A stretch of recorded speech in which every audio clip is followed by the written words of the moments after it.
Você está ouvindo o audiobook de A Gênese de Allan Kardec. Agora, você vai ouvir o capítulo 6 Antigos e Modernos Sistemas do Mundo. O espaço e o tempo. Item 1. Já foram dadas várias definições de espaço, sendo a principal esta.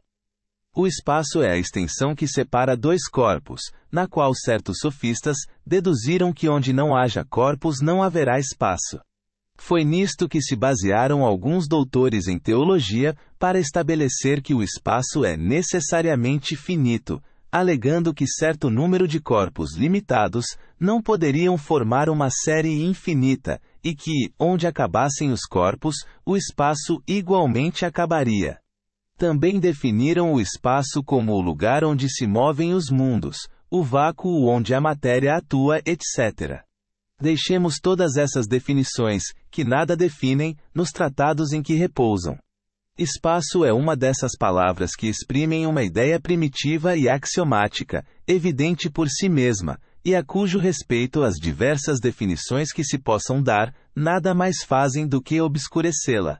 Todos sabemos o que é o espaço, e eu apenas quero afirmar que ele é infinito, a fim de que os nossos estudos ulteriores não encontrem nenhuma barreira que se oponha às investigações do nosso olhar. Ora, digo que o espaço é infinito, pela razão de ser impossível imaginar-se um limite qualquer para ele, e porque, apesar da dificuldade com que nos defrontamos para conceber o infinito, mais fácil nos é avançar eternamente pelo espaço, em pensamento, do que parar num ponto qualquer, depois do qual não mais encontrássemos extensão a percorrer. Para figurarmos a infinidade do espaço, tanto quanto nulo permitam as nossas limitadas faculdades, suponhamos que, partindo da Terra, perdida no meio do infinito, para um ponto qualquer do universo, com a velocidade prodigiosa da centelha elétrica, que percorre milhares de léguas por segundo, rajamos percorrido milhões de léguas, tão logo tenhamos deixado este globo, a ponto de nos acharmos num lugar de onde apenas o divisamos sob o aspecto de pálida estrela. Passado um instante, seguindo sempre a mesma direção, chegamos a essas estrelas longínquas, que mal distinguis da vossa estação terrestre. Daí, não só a Terra nos desaparece inteiramente do olhar nas profundezas do céu, como também o próprio Sol, com todo o seu esplendor, se haverá eclipsado pela extensão que dele nos separa. Animados sempre da mesma velocidade do relâmpago, a cada passo que avançamos na imensidão, transpomos sistemas de mundos, ilhas de luz etérea, estradas estelíferas, paragens suntuosas, onde Deus semeou os mundos com a mesma profusão com que semeou as plantas nas pradarias terrenas. Ora, caminhando a poucos minutos e já centenas de milhões e milhões de léguas nos separam da Terra, bilhões de mundos nos passaram sob as vistas, e na realidade, não avançamos um só passo que seja no universo. Se continuarmos durante anos, séculos, milhares de séculos, milhões de períodos 100 vezes seculares, e sempre com a mesma velocidade do relâmpago, nem um passo, igualmente teremos avançado, qualquer que seja o lado para onde nos dirijamos, a partir desse grãozinho invisível que deixamos, e que se chama Terra. Eis aí o que é o espaço. O espaço e o tempo. Item 2. Como o espaço, o tempo é também um termo que se define por si mesmo. Nele se faz ideia mais exata, relacionando-o com o todo infinito. O tempo é a sucessão das coisas. Está ligado à eternidade, do mesmo modo que as coisas estão ligadas ao infinito. Suponhamos-nos na origem do nosso mundo, na época primitiva em que a Terra ainda não se movia sob a divina impulsão. Numa palavra, no começo da Gênese.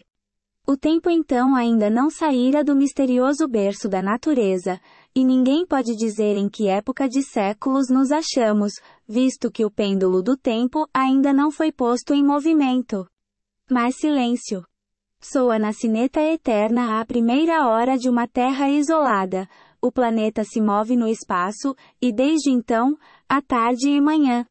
Para lá da Terra, a eternidade permanece impassível e imóvel, embora o tempo marche com relação a muitos outros mundos.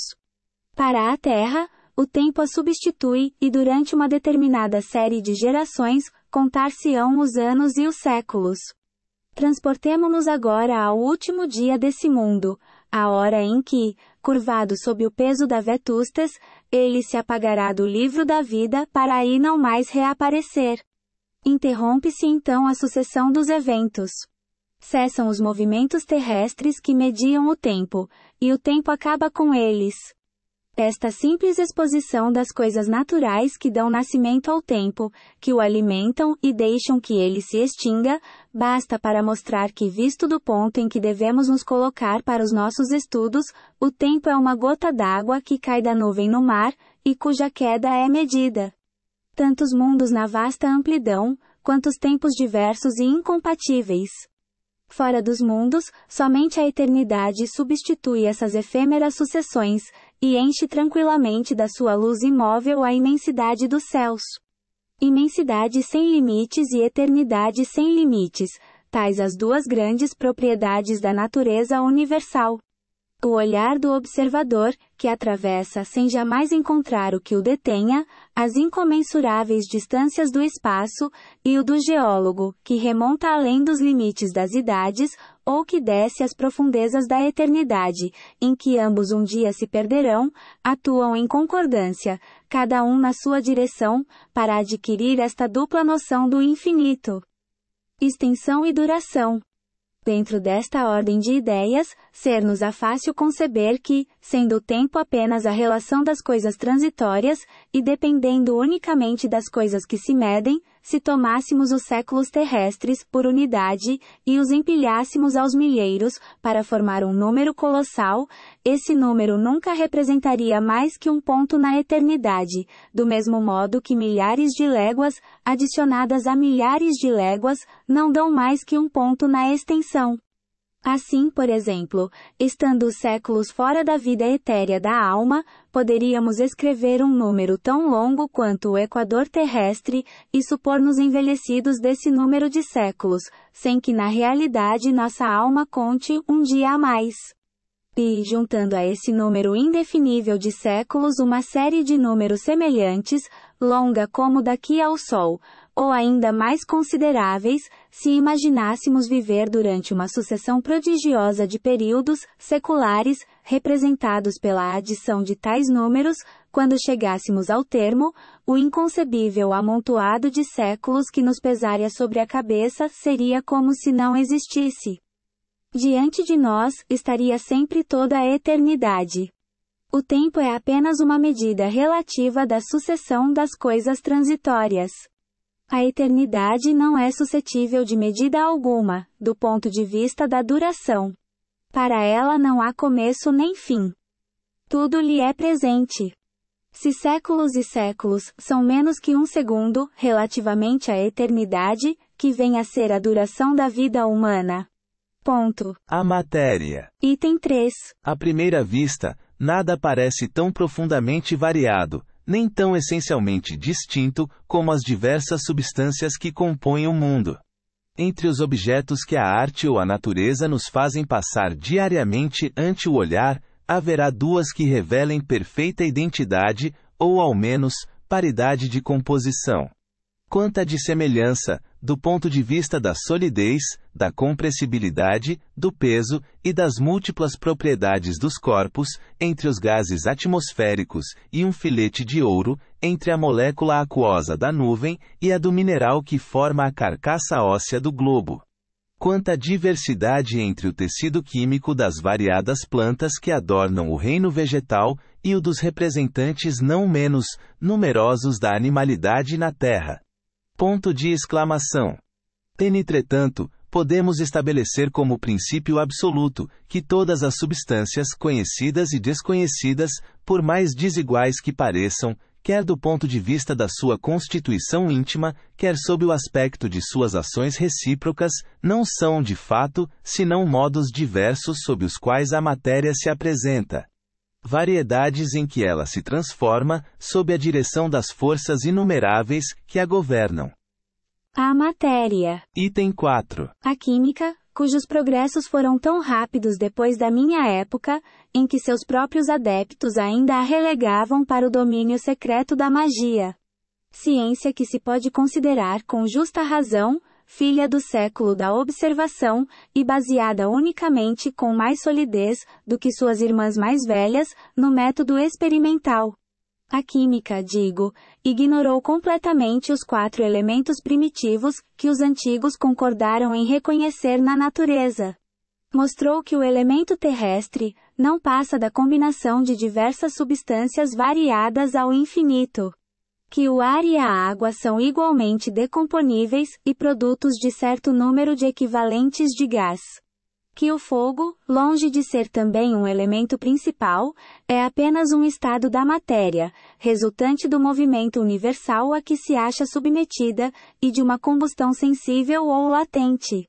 Em compensação, descobriu um número considerável de princípios, até então desconhecidos, que lhe pareceram formar por determinadas combinações, as diversas substâncias, os diversos corpos que ela estudou, e que atuam simultaneamente, segundo certas leis e em certas proporções, nos trabalhos que se realizam dentro do grande laboratório da natureza.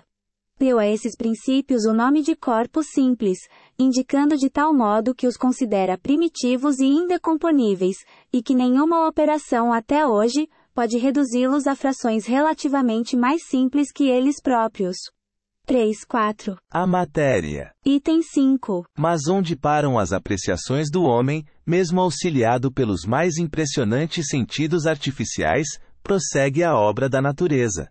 Onde o vulgo toma a aparência como realidade, onde o prático levanta o véu e distingue o começo das coisas, o olhar daquele que pode captar o modo de agir da natureza apenas vê, nos materiais constitutivos do mundo, a matéria cósmica primitiva, diversificada em certas regiões na época do seu aparecimento, repartida em corpos solidários entre si, enquanto tem vida, e que um dia se desmembram, por efeitos da decomposição no receptáculo da extensão.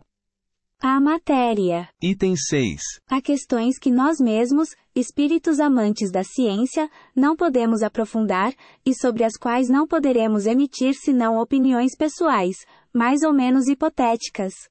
Sobre tais questões eu me calarei, ou justificarei a minha maneira de ver. A questão com que nos ocupamos, porém, não pertence a esse número. Aqueles, portanto, que fossem tentados a enxergar nas minhas palavras unicamente uma teoria ousada, direi: abarcai, se for possível, com olhar investigador, a multiplicidade das operações da natureza, e reconhecereis que, se não se admitir a unidade da matéria, será impossível explicar.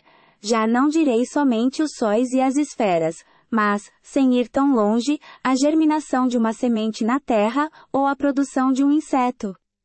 A matéria. Item 7. Se se observa tão grande diversidade na matéria, é porque, sendo em número ilimitado as forças que presidiram as suas transformações e as condições em que estas se produziram, também as várias combinações da matéria não podiam deixar de ser ilimitadas.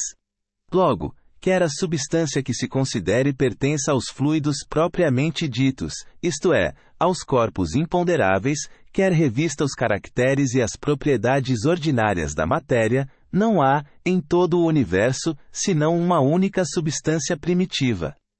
O cosmo, ou matéria cósmica dos astrônomos.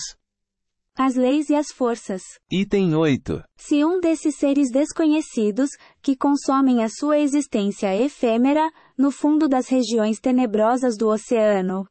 Se um desses poligástricos, uma dessas nereidas, miseráveis animálculos que da natureza só conhecem os peixes ictiófagos e as florestas submarinas, recebesse de repente o dom da inteligência, a faculdade de estudar o seu mundo, e de basear suas apreciações, num raciocínio conjetural extensivo à universalidade das coisas, que ideia faria da natureza viva, que se desenvolve no meio por ele habitado, e do mundo terrestre que escapa ao campo de suas observações?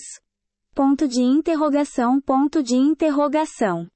E agora, por efeito maravilhoso do poder da sua nova faculdade, esse mesmo ser, chegasse a elevar-se acima das suas trevas eternas, a galgar a superfície do mar, não distante das margens opulentas de uma ilha de esplêndida vegetação, banhada pelo sol fecundante, dispensador de calor benéfico, que juízo faria ele das suas antecipadas teorias sobre a criação universal? Não as baniria de pronto, substituindo-as por uma apreciação mais ampla, relativamente tão incompleta ainda quanto a primeira? Esta é a imagem, ó homens, da vossa ciência toda especulativa. 5. As leis e as forças. Item 9. Vindo, pois, tratar aqui da questão das leis e das forças que regem o universo, eu, que apenas sou, como vós, um ser relativamente ignorante, em face da ciência real, a despeito da aparente superioridade sobre os meus irmãos da Terra, advinda da possibilidade de estudar problemas naturais que lhes são interditos na posição em que se encontram, trago por único objetivo dar-vos uma noção geral das leis universais, sem explicar em detalhes o modo de ação e a natureza das forças especiais que lhes são dependentes.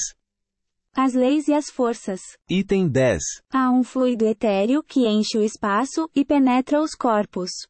Esse fluido é o éter, ou matéria cósmica primitiva, geradora do mundo e dos seres. São inerentes ao éter as forças que presidiram as metamorfoses da matéria, as leis imutáveis e necessárias que regem o mundo. Essas forças múltiplas, indefinidamente variadas, segundo as combinações da matéria, localizadas, segundo as massas, diversificadas em seus modos de ação, de acordo com as circunstâncias e os meios, são conhecidas na Terra, sob os nomes de gravidade, coesão, afinidade, atração, magnetismo, eletricidade ativa. Os movimentos vibratórios do agente são conhecidos sob os nomes de som, calor, luz, etc.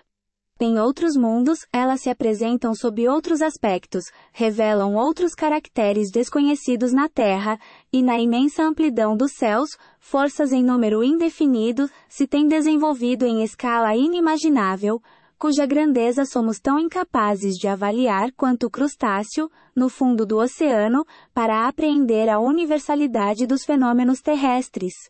6. Ora, assim como só há uma substância simples, primitiva, geradora de todos os corpos, porém diversificada em suas combinações, também todas essas forças dependem de uma lei universal diversificada em seus efeitos, e que, pelos desígnios eternos, foi soberanamente imposta à criação, para lhe imprimir harmonia e estabilidade. As leis e as forças. Item 11. A natureza jamais se encontra em oposição a si mesma. Uma só é a divisa do brasão do universo. Unidade, variedade. Remontando a escala dos mundos, encontra-se a unidade de harmonia e de criação, ao mesmo tempo que uma variedade infinita no imenso jardim de estrelas. Percorrendo os degraus da vida, desde o último dos seres até Deus, torna-se evidente a grande lei de continuidade. Considerando as forças em si mesmas, pode-se formar com elas uma série, cuja resultante, confundindo-se com a geratriz, é a lei universal. Não podeis apreciar esta lei em toda a sua amplitude, por serem restritas e limitadas as forças que a representam no campo das vossas observações. Entretanto, a gravitação e a eletricidade podem ser consideradas como uma larga aplicação da lei primordial, que impera para lá dos céus. Todas essas forças são eternas, explicaremos este termo, e universais como a criação. Sendo inerentes ao fluido cósmico, elas atuam necessariamente em tudo e em toda parte, modificando suas ações pela simultaneidade ou pela sucessão, predominando aqui, apagando-se ali, pujantes e ativas em certos pontos, latentes ou ocultas em outros, mas, afinal, preparando, dirigindo, conservando e destruindo os mundos em seus diversos períodos de vida, governando os maravilhosos trabalhos da natureza, onde quer que eles se executem, assegurando para sempre o eterno esplendor da criação. A criação primeira. Item 12. Depois de termos considerado o universo sob os pontos de vista gerais da sua composição, das suas leis e das suas propriedades, podemos estender os nossos estudos ao modo de formação que deu origem aos mundos e aos seres. Desceremos em seguida à criação da Terra, em particular, e ao seu estado atual na universalidade das coisas, e daí, tomando esse globo por ponto de partida e por unidade relativa, procederemos aos nossos estudos planetários e siderais. A criação primeira. Item 13. Se bem compreendemos a relação, ou antes, a oposição entre a eternidade e o tempo, se nos familiarizamos com a ideia de que o tempo não passa de uma medida relativa da sucessão das coisas transitórias, enquanto a eternidade é essencialmente una, imóvel e permanente, e não suscetível de qualquer medida, do ponto de vista da duração, compreenderemos que para ela não há começo nem fim. Por outro lado, se fazemos uma ideia justa, embora necessariamente muito fraca, da infinidade do poder divino, compreenderemos como é possível que o universo haja existido sempre e sempre exista. Desde que Deus existiu, suas perfeições eternas falaram. Antes que houvessem nascido os tempos, a eternidade incomensurável recebeu a palavra divina e fecundou o espaço, igualmente eterno. A criação primeira. Item 14. Existindo por sua natureza, desde toda a eternidade, Deus criou desde toda a eternidade e não poderia ser de outro modo, visto que, por mais longínqua que seja a época a que recuemos, pela imaginação, os supostos limites da criação, haverá sempre, além desse limite, uma eternidade. Ponderai bem esta ideia, uma eternidade durante a qual as divinas hipóstases, as volições infinitas, teriam permanecido sepultadas em muda letargia inativa e infecunda, uma eternidade de morte aparente para o Pai eterno que dá vida aos seres. De mutismo indiferente para o Verbo que os governa. De esterilidade fria e egoísta, para o Espírito de amor e vivificação. Compreendamos melhor a grandeza da ação divina, e a sua perpetuidade, sob a mão do Ser Absoluto. Deus é o Sol dos seres, é a luz do mundo. Ora, a aparição do Sol dá nascimento instantâneo a ondas de luz que se vão espalhando por todos os lados na extensão. Do mesmo modo, o universo nascido do Eterno, remonta aos períodos inimagináveis do infinito de duração, ao Fiat Lux. Do início. A criação primeira. Item 15. O começo absoluto das coisas remonta, pois, a Deus. As sucessivas aparições delas, no domínio da existência, constituem a ordem da criação perpétua. Que mortal poderia dizer das magnificências desconhecidas e soberbamente veladas, sob a noite das idades, que se desdobraram nesses tempos antigos, em que nenhuma das maravilhas do universo atual existia? Nessa época primitiva em que, tendo-se feito ouvir a voz do Senhor, os materiais que no futuro haviam de agregar-se por si mesmos e simetricamente, para formar o templo da natureza, se encontraram de súbito no seio dos vácuos infinitos. Quando aquela voz misteriosa, que toda criatura venera e estima como a de uma mãe, produziu notas harmoniosamente variadas, para irem vibrar juntas e modular o concerto dos céus imensos. Ponto de exclamação. Mundo no nascedouro, não se apresentou na sua virilidade e na plenitude de sua vida, não. O poder criador nunca se contradiz, e como todas as coisas, o universo nasceu criança.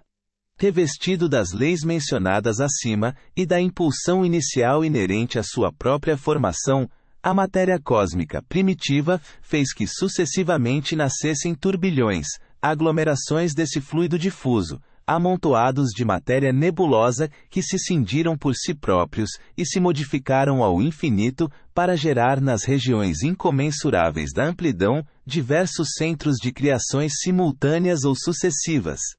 Em virtude das forças que predominaram sobre um ou sobre outro deles, e das circunstâncias ulteriores que presidiram aos seus desenvolvimentos, esses centros primitivos se tornaram focos de uma vida especial. Uns, menos disseminados no espaço e mais ricos em princípios e em forças atuantes, começaram desde logo a sua particular vida astral. Os outros, ocupando ilimitada extensão, cresceram com extrema lentidão, ou de novo se dividiram em outros centros secundários.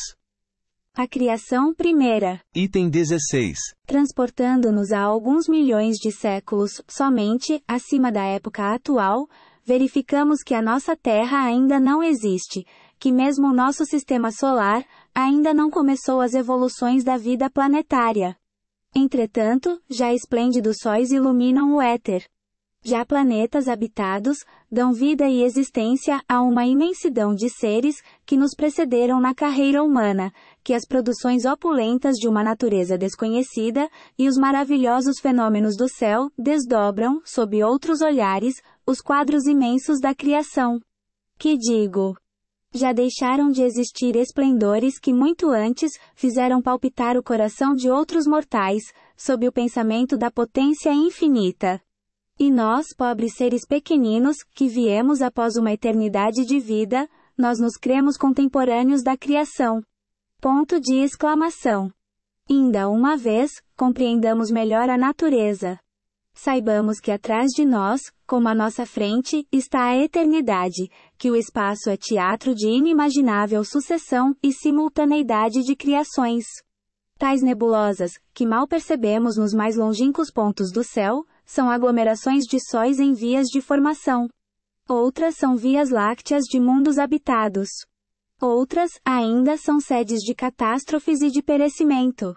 Saibamos que, assim como estamos colocados no meio de uma infinidade de mundos, também estamos no meio de uma dupla infinidade de durações, anteriores e ulteriores. Que a criação universal não se acha restrita a nós, e que, portanto, não podemos aplicar essa expressão à formação isolada do nosso pequenino globo. A criação universal. Item 17. Após haver remontado tanto quanto o permitia a nossa fraqueza, em direção à fonte oculta de onde procedem os mundos, como as gotas d'água de um rio, consideremos a marcha das criações sucessivas e dos seus desenvolvimentos seriais. A matéria cósmica primitiva continha os elementos materiais, fluídicos e vitais de todos os universos, que desdobram suas magnificências diante da eternidade. Ela é a mãe fecunda de todas as coisas, a primeira avó e, sobretudo, a eterna geratriz. Essa substância, de onde provém as esferas siderais, não desapareceu de modo algum. Essa potência não morreu, pois que ainda gera, sem cessar, novas criações, e incessantemente recebe reconstituídos os princípios dos mundos que se apagam do livro eterno.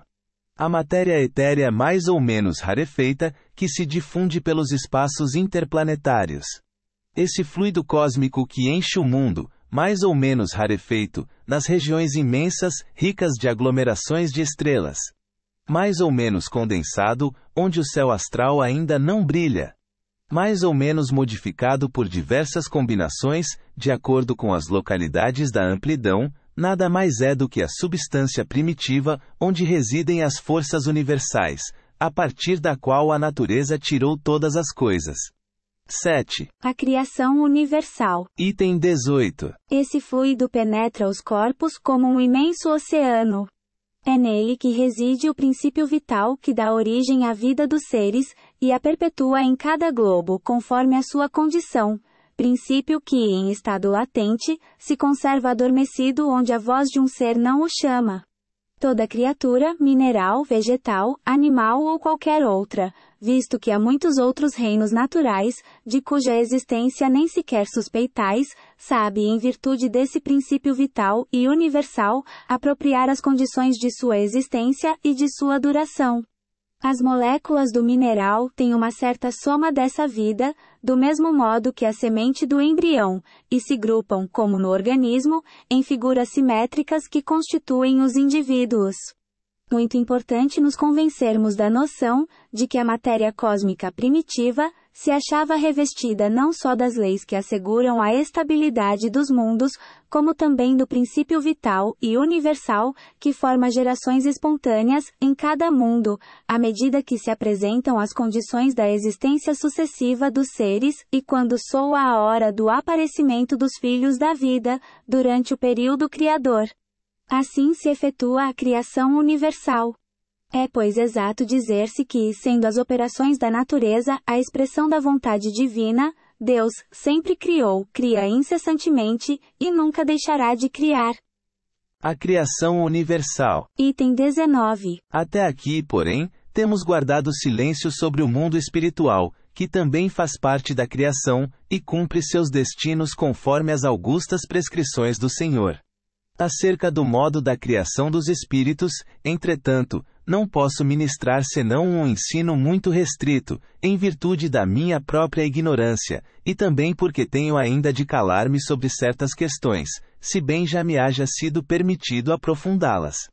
Aos que desejam religiosamente conhecer e se mostrem humildes perante Deus, direi, rogando-lhes todavia que não deduzam das minhas palavras nenhum sistema prematuro, o seguinte: o espírito não chega a receber a iluminação divina, que lhe dá, simultaneamente com o livre arbítrio e a consciência, a noção de seus altos destinos, sem haver passado pela série divinamente fatal dos seres inferiores, entre os quais se elabora lentamente a obra da sua individualização.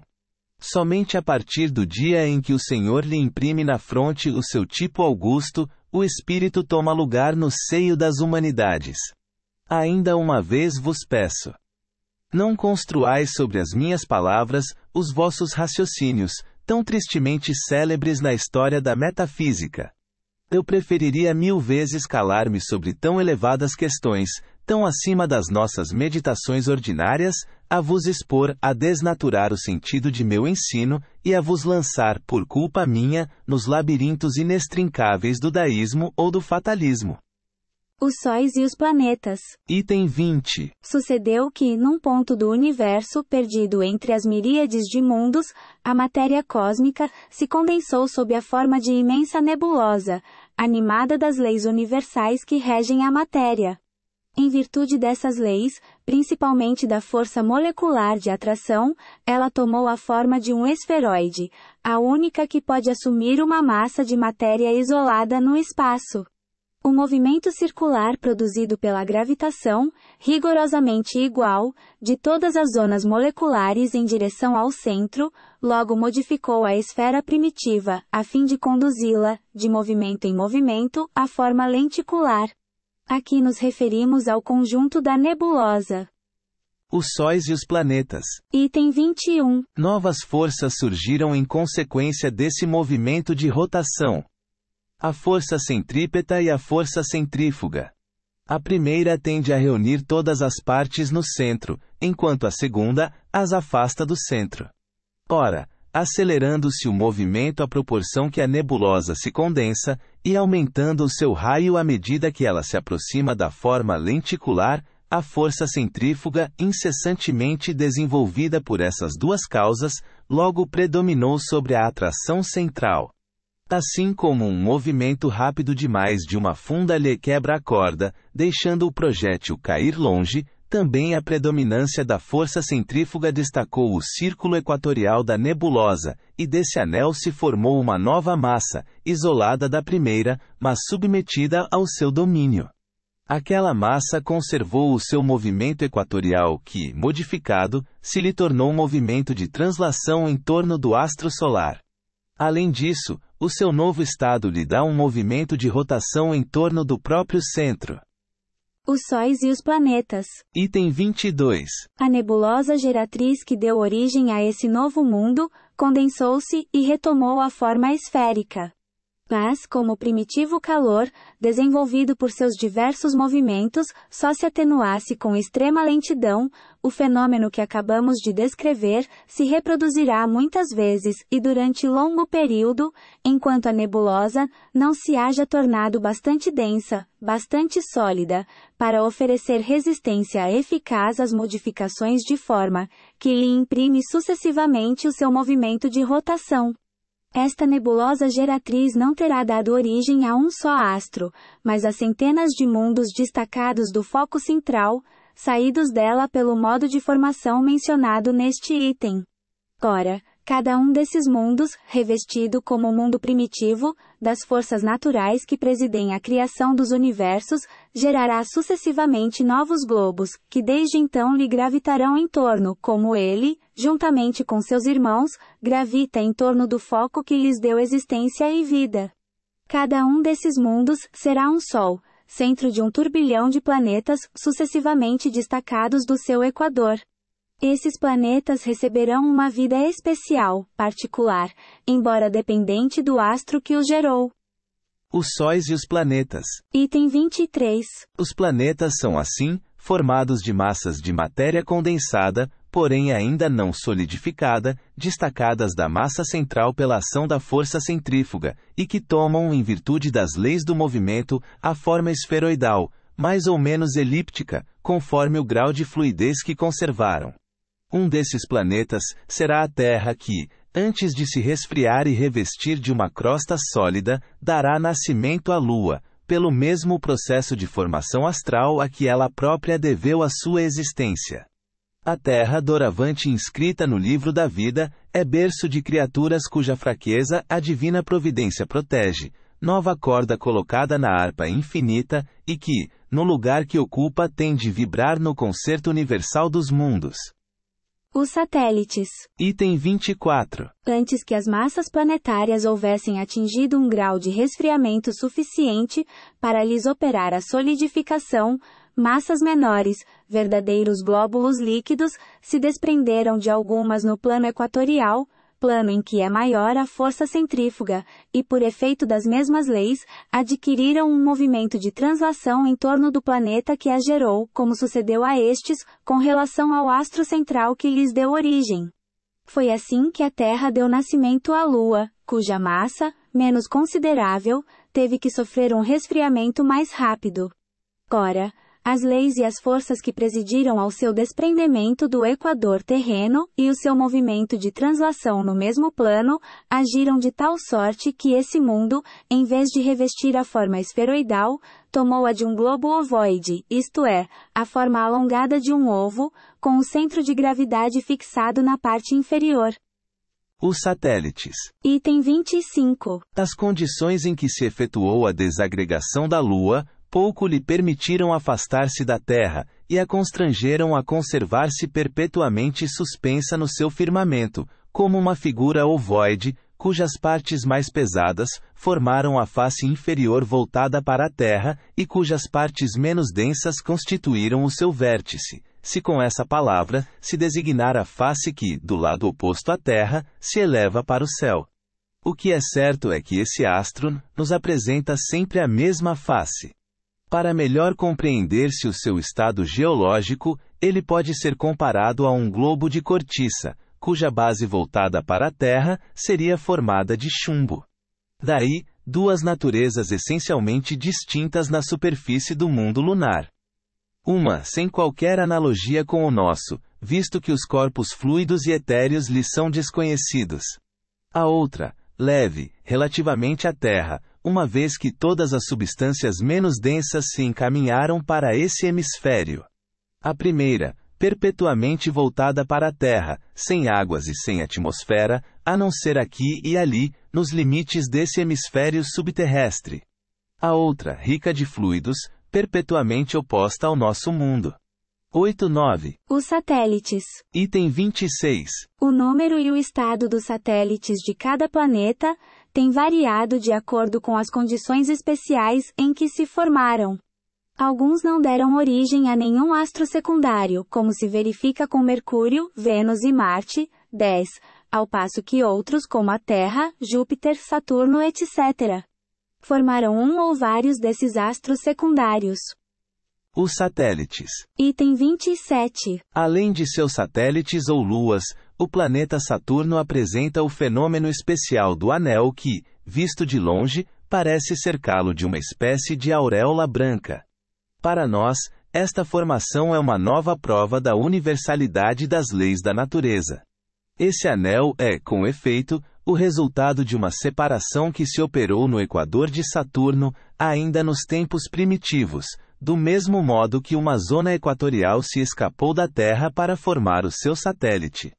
A diferença consiste em que o anel de Saturno se formou, em todas as suas partes, de moléculas homogêneas, provavelmente já em certo estado de condensação, e pode, dessa maneira, continuar seu movimento de rotação no mesmo sentido e em tempo mais ou menos igual ao que anima o planeta. Se um dos pontos desse anel tivesse ficado mais denso que outro, uma ou várias aglomerações de substâncias se teriam subitamente operado, e Saturno contaria muitos satélites a mais. Desde a época da sua formação, esse anel se solidificou, do mesmo modo que os outros corpos planetários. Os cometas. Item 28. Astros errantes, ainda mais do que os planetas que conservaram a denominação etimológica, os cometas serão os guias que nos ajudarão a transpor os limites do sistema a que pertence a Terra, e nos levarão às regiões longínquas da amplidão sideral.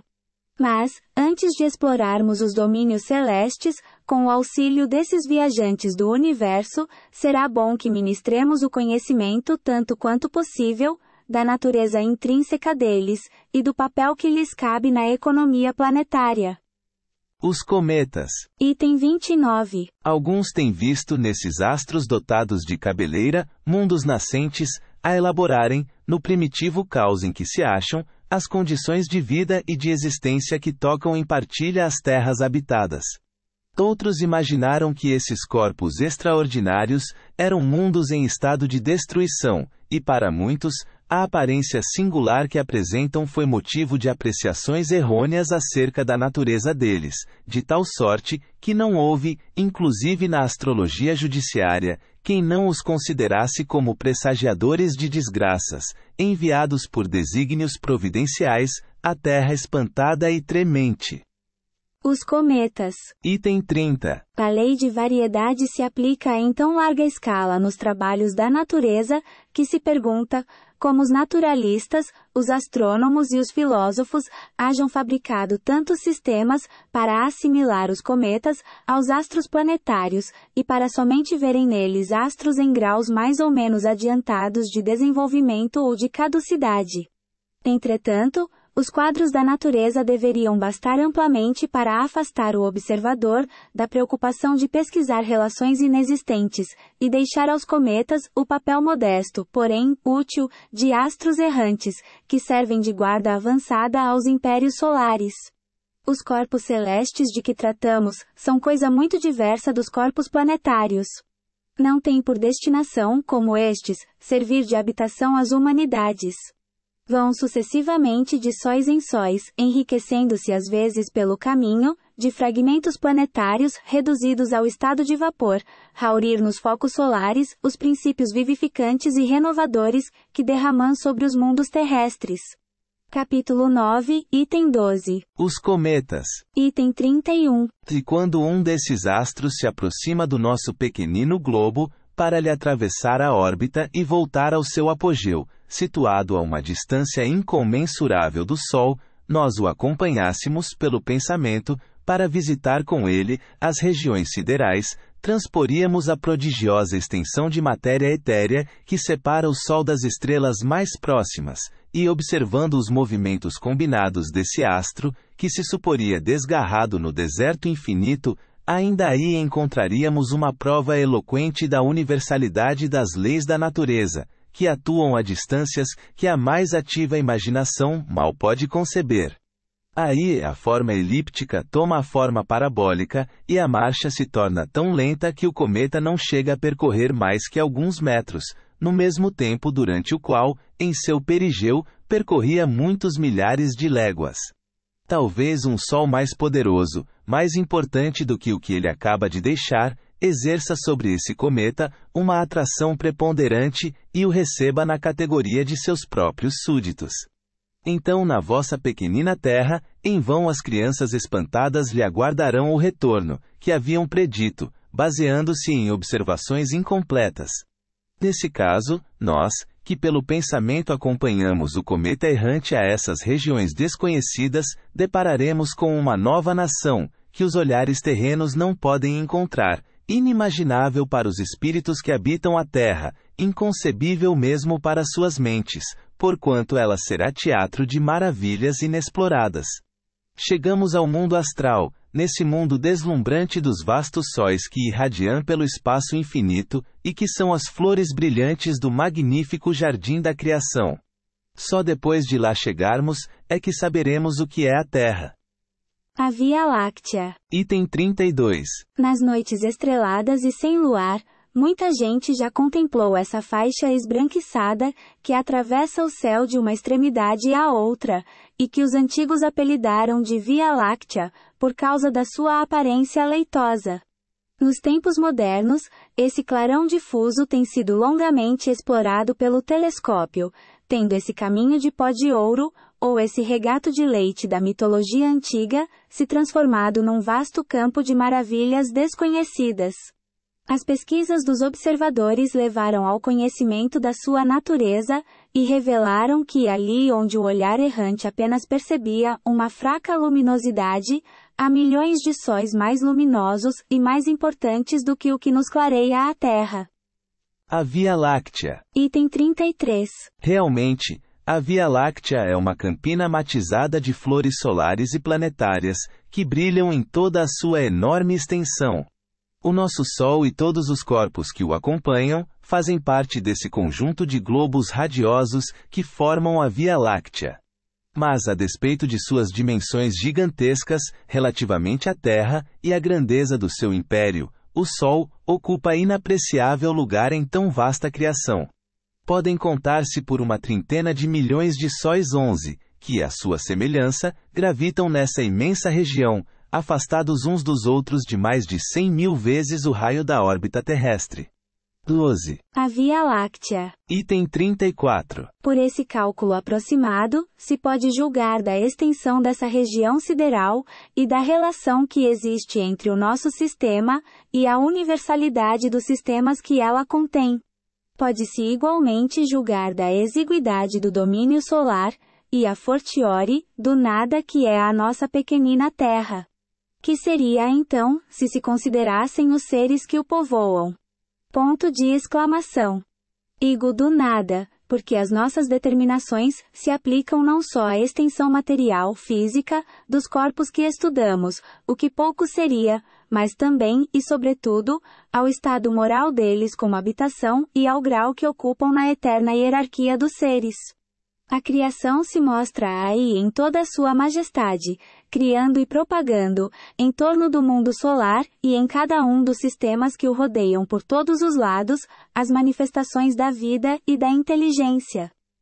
A Via Láctea. Item 35. Desse modo, fica-se conhecendo a posição que ocupam o nosso Sol e a Terra no mundo das estrelas. Estas considerações ganharão maior peso ainda se refletirmos no estado mesmo da Via Láctea, que, na imensidade das criações siderais, não representa mais que um ponto insignificante e inapreciável, vista de longe, porquanto ela não é mais que uma nebulosa estelar, entre os milhões das que existem no espaço. Se ela nos parece mais vasta e mais rica do que outras, é pela única razão de que nos cerca e se desenvolve em toda a sua extensão sob os nossos olhos, ao passo que as outras, perdidas nas profundezas insondáveis, mal se deixam entrever. A Via Láctea. Item 36. Ora, sabendo-se que a Terra nada é, ou quase nada, no Sistema Solar. Que este nada é, ou quase nada, na Via Láctea. Esta, por sua vez, nada, ou quase nada, na universalidade das nebulosas, e essa própria universalidade bem pouca coisa dentro do imensurável infinito, começa-se a compreender o que é o globo terrestre. As estrelas fixas. Item 37. As estrelas chamadas fixas, e que constelam os dois hemisférios do firmamento, não se acham completamente isentas de toda atração exterior, como geralmente se supõe. Longe disso. Elas pertencem a uma mesma aglomeração de astros estelares, aglomeração que não é senão a grande nebulosa de que fazemos parte, e cujo plano equatorial, projetado no céu, recebeu o nome de Via Láctea. Todos os sóis que a constituem são solidários. Suas múltiplas influências reagem perpetuamente, umas sobre as outras, e a gravitação universal as reúne todas numa mesma família. As estrelas fixas. Item 38. Esses diversos sóis, como o nosso, estão cercados na sua maioria de mundos secundários, que eles iluminam e fecundam por intermédio das mesmas leis que presidem a vida do nosso sistema planetário. Uns, como Sírio, são milhares de vezes mais grandiosos e magnificentes em dimensões e em riquezas do que o nosso, sendo muito mais importante o papel que desempenham no universo. Também são cercados por planetas em muito maior número e muito superiores aos nossos. Outros não se assemelham em nada pelas suas funções astrais. É assim que certo número desses sóis, verdadeiros gêmeos da ordem sideral, são acompanhados de seus congêneres da mesma idade, formando no espaço, sistemas binários, aos quais a natureza conferiu funções inteiramente diversas das que couberam ao nosso Sol. 13. Lá os anos não se medem pelos mesmos períodos, nem os dias pelos mesmos sóis, e esses mundos, iluminados por um duplo facho, foram dotados de condições de existência inimagináveis por parte dos que ainda não saíram deste pequenino mundo terrestre. Outros astros, sem cortejo, privados de planetas, receberam melhores elementos de habitabilidade do que os conferidos a qualquer dos demais. Na sua imensidade, as leis da natureza se diversificam, e se a unidade é a grande expressão do universo, a variedade infinita é igualmente seu eterno atributo. As estrelas fixas. Item 39. Apesar do prodigioso número dessas estrelas e de seus sistemas, a despeito das distâncias incomensuráveis que as separam, elas pertencem todas à mesma nebulosa estelar que os mais possantes telescópios mal conseguem atravessar, e que as concepções da mais ousada imaginação apenas conseguem alcançar, nebulosa que, entretanto, não passa de uma unidade na ordem das nebulosas que compõem o mundo astral. As estrelas fixas. Item 40. As estrelas chamadas fixas não estão imóveis na amplidão. As constelações que se figuraram na abóbada do firmamento não são criações simbólicas reais. A distância a que se acham da Terra, e a perspectiva sob a qual se mede o universo, a partir da estação terrena, constituem as duas causas dessa dupla ilusão de ótica. Capítulo 5, item 12. As estrelas fixas. Item 41. Vimos que a totalidade dos astros que cintilam na cúpula azulada se acha encerrada numa aglomeração cósmica, numa mesma nebulosa a que chamais Via Láctea. Mas, por pertencerem todos ao mesmo grupo, nem por isso esses astros deixam de estar animados de movimento de translação no espaço, cada um com o seu. Não existe repouso absoluto em parte alguma. Eles são regidos pelas leis universais da gravitação e rolam no espaço ilimitado, sob a impulsão incessante dessa imensa força. Rolam não segundo roteiros traçados pelo acaso, mas segundo órbitas fechadas, cujo centro é ocupado por um astro superior. Para tornar por meio de um exemplo mais compreensíveis as minhas palavras, falarei de modo especial do vosso Sol. As estrelas fixas. Item 42. Sabe-se por meio de observações modernas, que ele não é fixo nem central, como se acreditava nos primeiros tempos da nova astronomia, mas que avança pelo espaço arrastando consigo o seu vasto sistema de planetas, de satélites e de cometas. Ora, essa marcha não acontece por acaso, e o Sol não vai errando pelos vácuos infinitos, transviar seus filhos e seus súditos. Não, sua órbita é determinada, e em concorrência com outros sóis da mesma ordem e rodeados de certo número de terras habitadas, ele gravita em torno de um Sol central.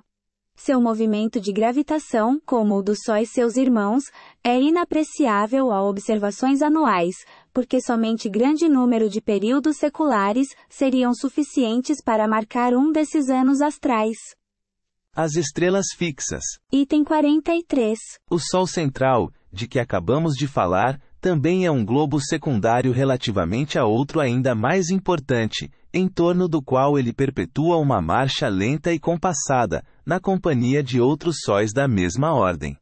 Poderíamos comprovar esta subordinação sucessiva de sóis a sóis, até que a nossa imaginação se canse de subir através de tal hierarquia, porquanto, não o esqueçamos, é possível contar-se, em números redondos, uma trintena de milhões de sóis na Via Láctea, subordinados uns aos outros, como rodas gigantescas de um imenso sistema.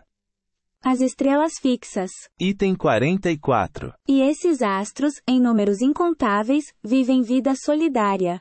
Assim como ninguém se acha isolado na economia do vosso mundinho terrestre, também nada o está no universo incomensurável.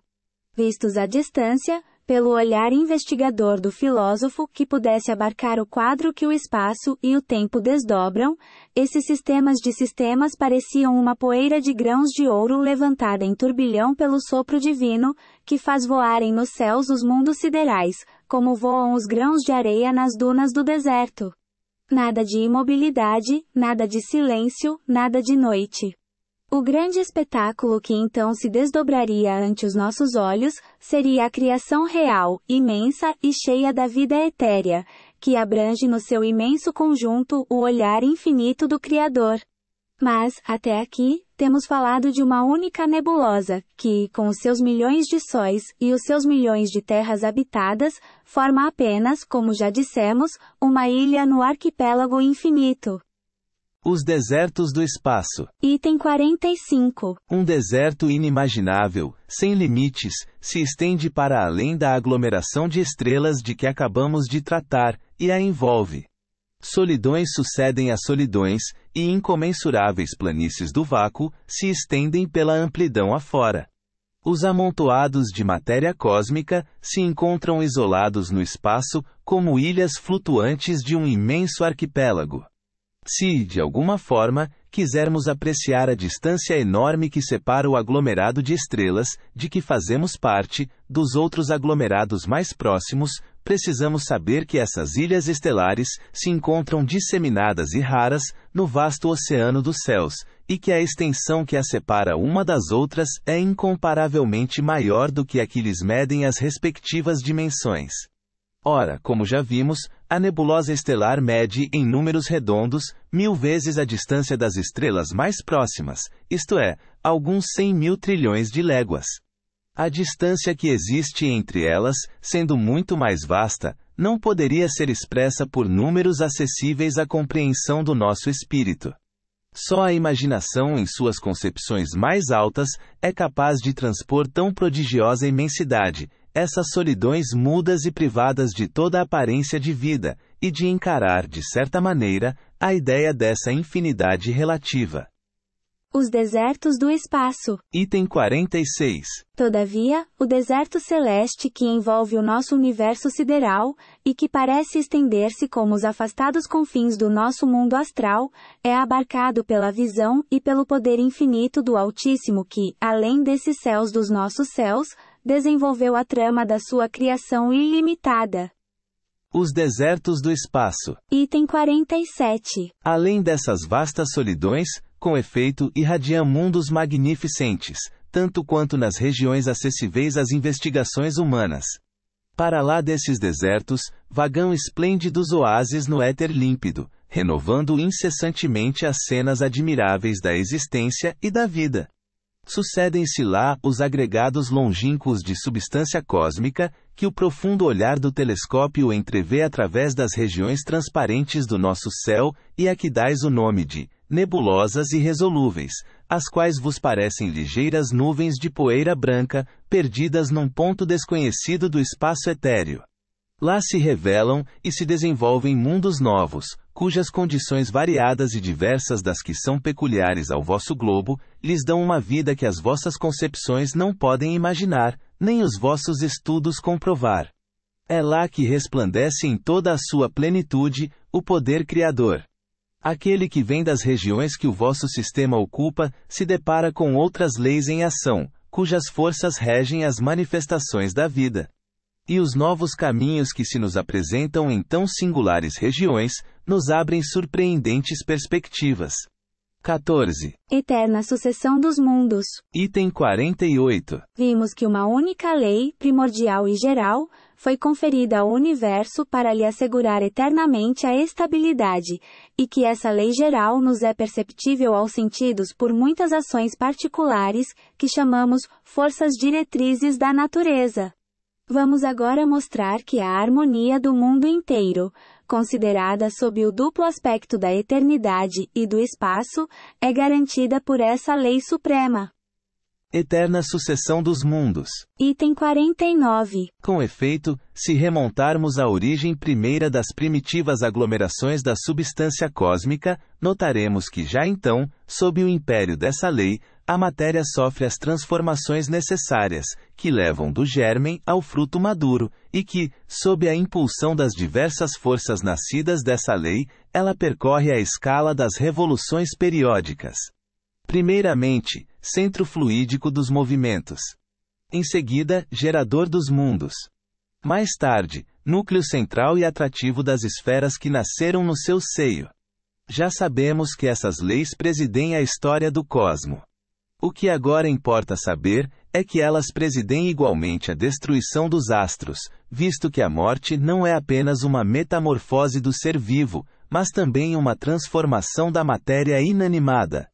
Se é exato dizer-se, em sentido literal, que a vida só é acessível à foice da morte, não é menos exato dizer-se que para a substância é de toda necessidade sofrer as transformações inerentes à sua constituição.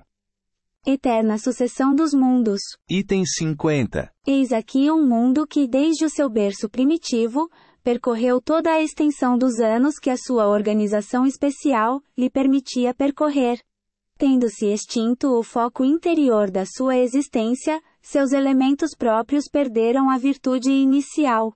Os fenômenos da natureza, que reclamavam, para se produzirem, a presença e a ação das forças conferidas a esse mundo, já não podem produzir-se de agora em diante, porque a alavanca da atividade delas, não mais dispõe do ponto de apoio que lhe dava toda a sua força.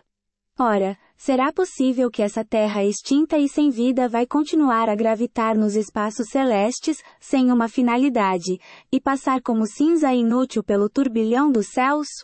Será possível que permaneça inscrita no livro da vida universal, quando não passa de letra morta e vazia de sentido? Não. As mesmas leis que a elevaram acima do caos tenebroso, e que a gratificaram com os esplendores da vida, as mesmas forças que a governaram durante os séculos da sua adolescência, que lhe firmaram os primeiros passos na existência, e que a conduziram à idade madura e à velhice, vão também presidir a desagregação de seus elementos constitutivos, a fim de os restituir ao laboratório onde a potência criadora raure incessantemente as condições da estabilidade geral. Esses elementos vão retornar à massa comum do éter, para se assimilarem a outros corpos, ou para regenerarem outros sóis. E essa morte não será um acontecimento inútil, nem para esta terra, nem para suas irmãs. Noutras regiões, ela renovará outras criações de natureza diferente, e lá, onde os sistemas de mundo se desvaneceram, em breve renascerá outro jardim de flores mais brilhantes e mais perfumadas. Eterna sucessão dos mundos. Item 51. Desse modo, a eternidade real e efetiva do universo se acha garantida pelas mesmas leis que dirigem as operações do tempo. Dessa maneira, mundos sucedem a mundos, sóis a sóis, sem que o imenso mecanismo dos vastos céus jamais seja atingido nas suas gigantescas molas. Onde os vossos olhos admiram esplêndidas estrelas sob a abóbada da noite, onde o vosso espírito contempla irradiações magníficas que resplandecem nos espaços distantes, há muito tempo o dedo da morte extinguiu esses esplendores, há muito o vazio sucedeu a esses deslumbramentos, e já recebem mesmo novas criações ainda desconhecidas. A distância imensa em que se encontram esses astros, por efeito da qual a luz que nos enviam gasta milhares de anos para chegar até nós, faz com que somente hoje recebamos os raios que eles nos enviaram muito tempo antes da criação da Terra, e com que ainda os admiremos durante milhares de anos após a sua desaparição real. 15. Que são 6.000 anos da humanidade histórica diante dos períodos seculares. segundos em vossos séculos. Que são as vossas observações astronômicas diante do estado absoluto do mundo? A sombra eclipsada pelo Sol. Eterna sucessão dos mundos.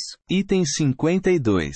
Logo, reconheçamos aqui, como nos nossos outros estudos, que a Terra e o homem nada são em confronto com o que existe, e que as mais colossais operações do nosso pensamento ainda se estendem apenas sobre um campo imperceptível, diante da imensidade e da eternidade de um universo que nunca terá fim. E que quando esses períodos da nossa imortalidade houverem passado sobre as nossas cabeças, quando a história atual da Terra nos aparecer, qual sombra vaporosa no fundo da nossa lembrança, quando durante séculos incontáveis, houvermos habitado esses diversos degraus da nossa hierarquia cosmológica, quando os mais longínquos domínios das idades futuras tiverem sido por nós percorridas em inumeráveis peregrinações, teremos diante de nós a sucessão ilimitada dos mundos, e por perspectiva a imóvel eternidade. A vida universal. Item 53. Essa imortalidade das almas, tendo por base o sistema do mundo físico, pareceu imaginária aos olhos de certos pensadores preconceituosos.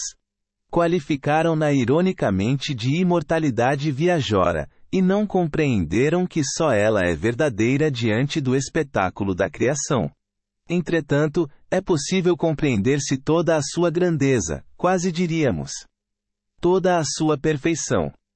A vida universal. Item 54. Que as obras de Deus sejam criadas para o pensamento e a inteligência.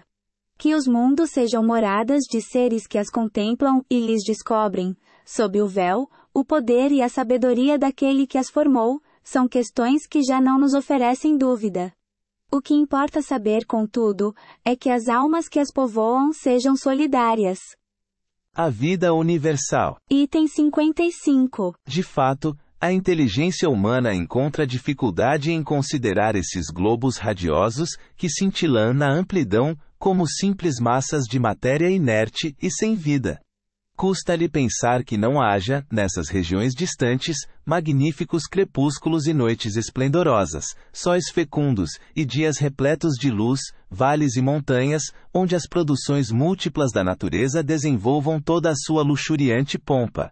Custa-lhe imaginar que o espetáculo divino, em que a alma pode retemperar-se como em sua própria vida, seja carente de existência e de qualquer ser pensante que o possa conhecer. A vida universal. Item 56. Mas, a essa ideia eminentemente justa da criação, é preciso acrescentar a da humanidade solidária, e é nisso que consiste o mistério da eternidade futura.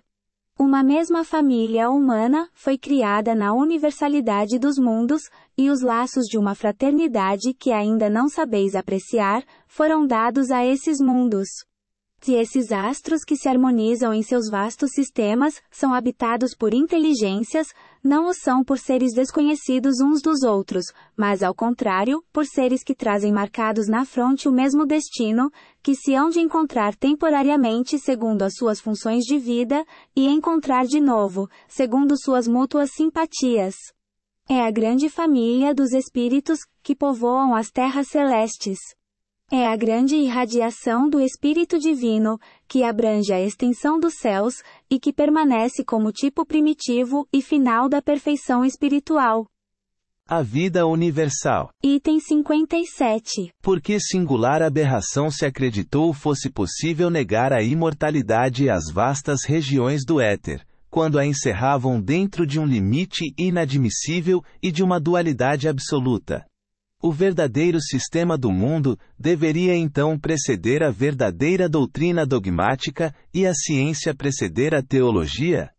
Esta se transviará tanto, que irá estabelecer sua base sobre a metafísica. A resposta é fácil, e nos mostra que a nova filosofia se sentará triunfante nas ruínas da antiga, porque sua base se terá erguido vitoriosa sobre os antigos erros. Diversidade dos mundos. Item 58. Acompanhando-nos em nossas excursões celestes, visitastes conosco as imensas regiões do espaço. Sob as nossas vistas, os sóis sucederam aos sóis, os sistemas aos sistemas, as nebulosas às nebulosas. Diante dos nossos passos, desdobrou-se o panorama esplêndido da harmonia do cosmo, e antegozamos a ideia do infinito, que somente de acordo com a nossa perfectibilidade futura, poderemos compreender em toda a sua extensão.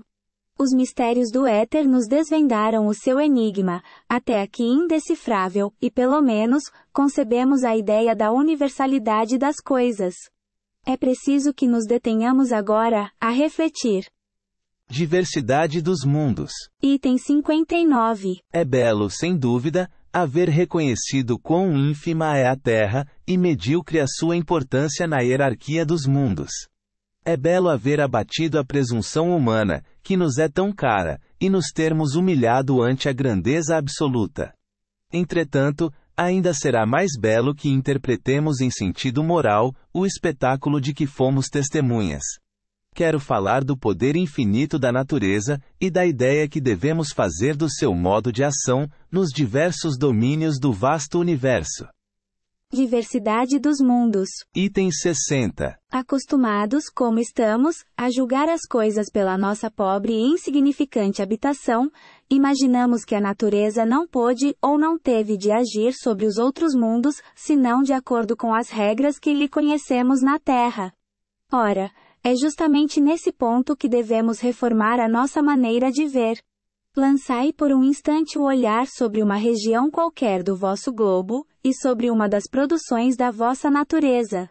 Não reconhecereis aí o selo de uma variedade infinita, e a prova de uma atividade sem par. Não vedes na asa de um passarinho das Canárias, na pétala de um botão de rosa, entreaberto a prestigiosa fecundidade dessa bela natureza. Ponto de interrogação.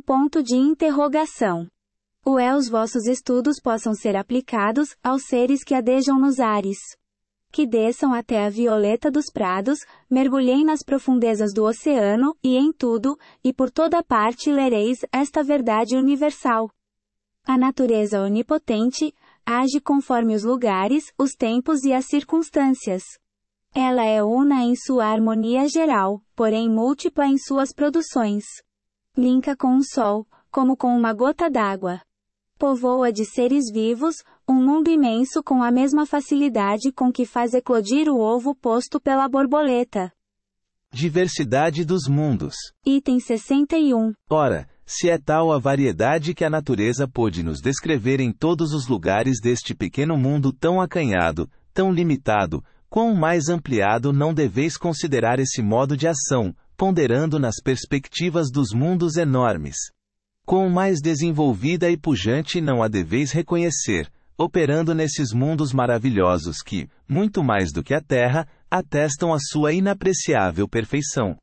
Ponto de exclamação. Não vejais, pois, em torno de cada um dos sóis do espaço, apenas sistemas planetários, semelhantes ao vosso. Não vejais, nesses planetas desconhecidos, apenas os 3 reinos da natureza que brilham ao vosso derredor. Pensai ao contrário, que assim como nenhum rosto de homem se assemelha a outro rosto em todo o gênero humano, também uma diversidade prodigiosa, inimaginável, se acha espalhada pelas moradas etéreas que flutuam no seio dos espaços. Do fato de que a vossa natureza animada começa no zoófito para terminar no homem, de que a atmosfera alimenta a vida terrestre, de que o elemento líquido a renova incessantemente, de que as vossas estações fazem que se sucedam nessa vida os fenômenos que as distinguem. Não concluais que os milhões e milhões de terras que rolam pela amplidão sejam semelhantes à que habitais. Longe disso, aquelas diferem, de acordo com as diversas condições que lhes foram prescritas, e conforme o papel que coube a cada uma no cenário do mundo. São pedrarias variadas de um imenso mosaico, flores diversificadas de admirável parque. 1. Nota da Allan Kardec. Este capítulo é textualmente extraído de uma série de comunicações ditadas à Sociedade Espírita de Paris, em 1862 e 1863, sob o título de Estudos Uranográficos, e assinadas pelo espírito Galileu. Médium. C. F. 2. Nota do tradutor. As iniciais C. F. Coincidem perfeitamente com as do astrônomo e médium Camille Flammarion. 3. Nota da Allan Kardec. Os principais corpos simples são: entre os não metálicos, o oxigênio, o hidrogênio, o azoto, o cloro, o carbono, o fósforo, o enxofre, o iodo. Entre os corpos metálicos, o ouro, a prata, a platina, o mercúrio, o chumbo, o estanho, o zinco, o ferro, o cobre, o arsênico, o sódio, o potássio, o cálcio, o alumínio, etc. 4. Nota do tradutor. A respeito dos corpos simples, é conveniente para mais detalhes, o exame da classificação periódica natural dos elementos, de Mendeleev. 5. Nota da Allan Kardec. Tal é também a situação dos negadores do mundo dos espíritos, quando após se haverem despojado do envoltório carnal, contemplam os horizontes desse mundo que se desdobram à sua vista. Compreendem então, como eram vazias as teorias com que pretendiam tudo explicar exclusivamente por meio da matéria. Entretanto, esses horizontes ainda lhes ocultam mistérios que só sucessivamente lhes são desvendados, à medida que se elevam pela depuração. Desde, porém, os seus primeiros momentos no outro mundo, vêm-se forçados a reconhecer a própria cegueira, e como se achavam longe da verdade. 6. Nota da Allan Kardec. Só nos reportamos ao que conhecemos, porquanto, do que escapa à percepção dos nossos sentidos, não compreendemos mais do que compreende o cego de nascença, acerca dos efeitos da luz e da utilidade dos olhos. É possível, pois, que em outros meios o fluido cósmico tenha propriedades, seja suscetível de combinações de que não fazemos nenhuma ideia, facultando percepções novas ou outros modos de percepção. Não compreendemos, por exemplo, que se possa ver sem os olhos do corpo e sem luz. Quem nos diz, porém, que não existam outros agentes que não a luz, aos quais são adequados organismos especiais? A vista sonambúlica que não é detida nem pelos obstáculos materiais, nem pela obscuridade, nos oferece um exemplo disso. Suponhamos que, num mundo qualquer, os seres sejam normalmente, o que só excepcionalmente o são os nossos sonâmbulos. Eles, sem precisarem da nossa luz, nem dos nossos olhos, verão o que não podemos ver. Dá-se o mesmo com todas as outras sensações. As condições de vitalidade e de percepção, as sensações e as necessidades variam de conformidade com os meios. 7. Nota da Allan Kardec. Se perguntassem qual o princípio dessas forças e como pode esse princípio estar na substância mesma que o produz, responderíamos que a mecânica nos oferece numerosos exemplos desse fato. A elasticidade, que faz com que uma mola se distenda, não está na própria mola e não depende do modo de agregação das moléculas. O corpo que obedece à força centrífuga, recebe a sua impulsão do movimento primitivo que lhe foi impresso. 8. Nota da Allan Kardec. Esta teoria da Lua, inteiramente nova, explica pela lei da gravitação, a razão pela qual esse astro apresenta sempre a mesma face para a Terra.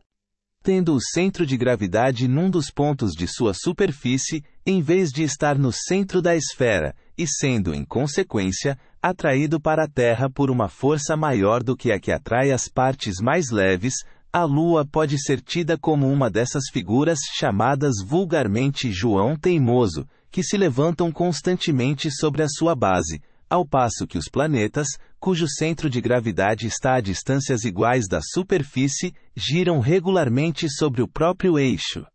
Os fluidos vivificantes gasosos ou líquidos, em virtude da sua leveza específica, se encontrariam acumulados no hemisfério superior, constantemente oposto à Terra. O hemisfério inferior, o único que vemos, seria desprovido de tais fluidos, e por isso, impróprio à vida que, no entanto, reinaria no outro. Se, pois, o hemisfério superior é habitado, seus habitantes jamais viram a Terra, a menos que excursijam pelo outro, o que lhe seria impossível, já que este não dispõe das condições indispensáveis à vitalidade. Por mais racional e científica que seja essa teoria, como ainda não foi confirmada por nenhuma observação direta, não pode ser aceita senão a título de hipótese e como ideia capaz de servir de baliza à ciência. Não se pode, porém, deixar de convir em que é a única, até o presente, que dá uma explicação satisfatória das particularidades que apresenta o globo lunar. 9. Nota da editora. Em face desta teoria da Lua, descrita nos itens 24 e 25 deste capítulo, e do comentário do codificador na respectiva nota de rodapé, 28, de que tal teoria somente pode ser admitida a título de hipótese, não obstante ter sido ela a única até então, que dava explicação satisfatória sobre a esfera lunar, sugerimos ao leitor que consulte também as conclusões a que chegaram os cientistas modernos sobre o mesmo assunto, nas obras especializadas disponíveis nas livrarias e bibliotecas universitárias, sobretudo as que dispõem de banco eletrônico de dados, por facilitarem e agilizarem a obtenção de tais informações. 10. Nota da editora. Em 1877, foram descobertos 2 satélites de Marte. Phobos e Deimos. 11. Nota do tradutor. Cerca de 200 a 400 bilhões de estrelas. 12. Nota da Allan Kardec. Mais de 3 trilhões e 400 bilhões de léguas. 13. Nota da Allan Kardec. É o que se chama em astronomia de estrelas duplas. São 2 sóis, um dos quais gira em torno do outro, como um planeta em torno de seu Sol. De que singular e magnífico espetáculo não gozarão os habitantes dos mundos que formam esses sistemas, iluminados por duplo Sol. Mas também, quão diferentes não devem ser neles as condições da vitalidade. Numa comunicação dada posteriormente, acrescentou o espírito Galileu. Há mesmo sistemas ainda mais complicados, em que diferentes sóis desempenham, uns com relação a outros, o papel de satélites. Produzem-se então maravilhosos efeitos de luz, para os habitantes dos globos que tais sóis iluminam, tanto mais quanto, sem prejuízo da aparente proximidade em que se encontram uns dos outros, mundos habitados podem circular entre eles, e receber alternativamente ondas de luz diversamente coloridas, cuja fusão recompõe a luz branca. 14. Nota da Allan Kardec.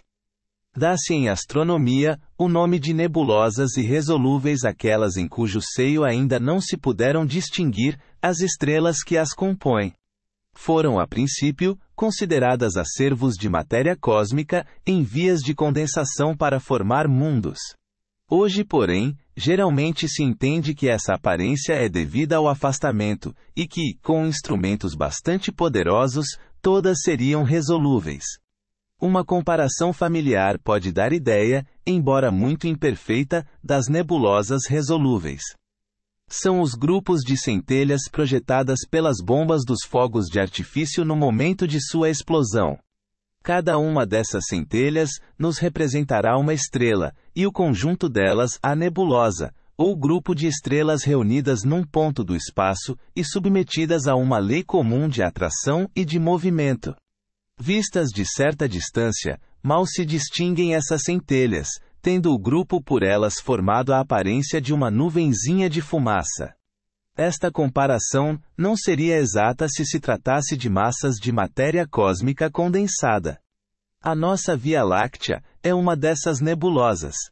Tem perto de 30 milhões de estrelas ou sóis, vide nota de rodapé no 31, a página 148, que ocupam nada menos de algumas centenas de trilhões de léguas de extensão, e entretanto não é a maior. Suponhamos somente uma média de 20 planetas habitados circulando em torno de cada Sol. Teremos 600 milhões de mundos, só para o nosso grupo.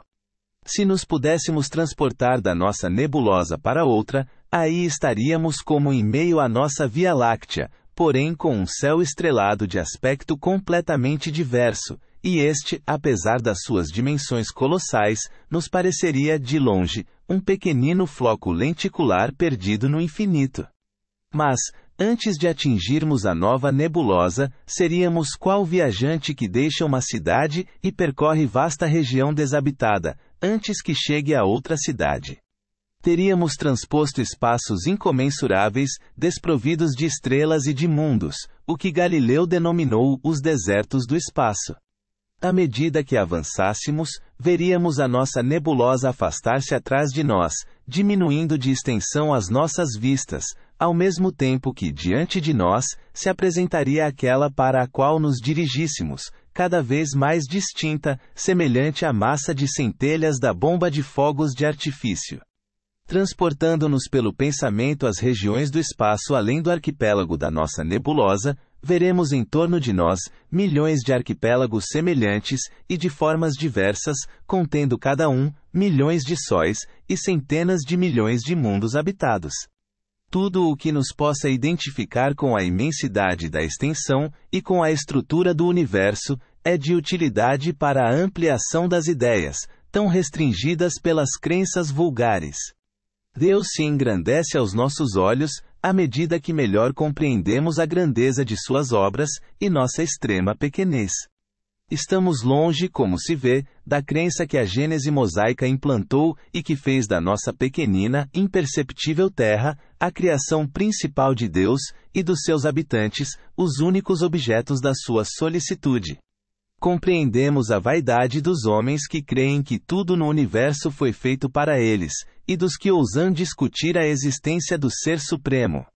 Dentro de alguns séculos, causará espanto que uma religião feita para glorificar a Deus o tenha rebaixado a tão mesquinhas proporções, e que haja repelido, como concepção do espírito do mal, as descobertas que somente vieram aumentar a nossa admiração pela sua onipotência, iniciando-nos nos grandiosos mistérios da criação.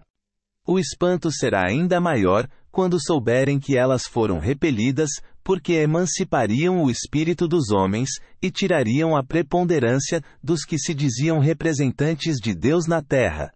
15. Nota da Allan Kardec. Há aqui um efeito do tempo que a luz gasta para atravessar o espaço. Sendo de 70,000 léguas por segundo a sua velocidade, ela nos chega do Sol em 8 minutos e 13 segundos. Daí resulta que, se um fenômeno se passa na superfície do Sol, só o perceberemos 8 minutos mais tarde, e pela mesma razão, ainda o veremos 8 minutos depois da sua extinção. Se em virtude do seu afastamento, a luz de uma estrela gasta 1000 anos para chegar até nós, só 1000 anos depois da sua formação veremos essa estrela. Veja-se para a explicação completa, a Revista Espírita de março e maio de 1867, resenha de Lumen, por C. Flammarion.